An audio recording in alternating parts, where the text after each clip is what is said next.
I'm so I bet was so masum the fee anosho aba ho and dey Madam Bet ti masum fi Madam Bet was Zuma nursing edi ne baby nche and waje Zuma nursing etat no de abon yam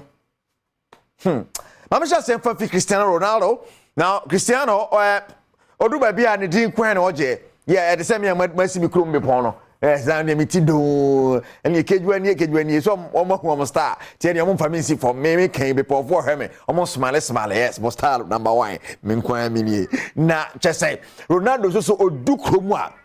enya sam keto akra odu krom akofo bojele so okopie ma there is a guy friend Irian Ferreira ono so okopie TikTok ho no gidi but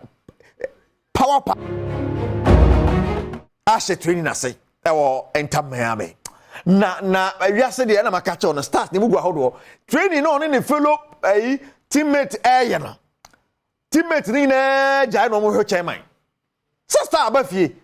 wa mo chese abusi na kwei se Messi obi e Messi onu a press no teammate na se onyabo e so pass ni ni so pass no o pass hey o pass me chese o hwe no chese me wo ha hu Messi aso hu nyangopon ko obo ha wanda zu se woni Messi bebo team baako to no teammate no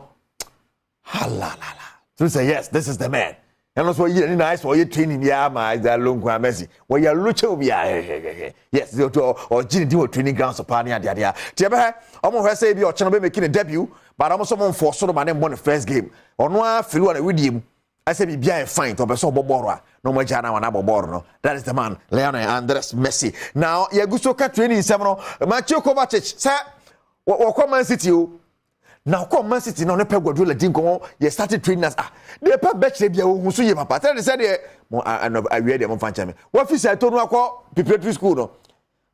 wo class 5 oh say to any dey over preparatory school class 2 but what take class 2 dem ho a the teacher ne che no when so wunyan but this is what we order that but utumu say dey na kire wo school mo dey ha dey na different 3+3 na bi na e cho but ha 3+3 no asa ha talk ni mu api dodo hu so ye papa ko ba chichi no so no features na ba yo to ba ya no a peporu a kire na dey sa so obo ni tinko but nene dey na mission Chelsea no dey na mission because adina pepo cheche no so to say coach ni mu gwa hodo to say chairman na so na say call ni tim na hey adina e kire no hu so ye hu so aje den sam enti e be he ko ba bond oni mbo e be se ne ma na e kire na fedo be hu no atimi aboboro ni bia anya better sa o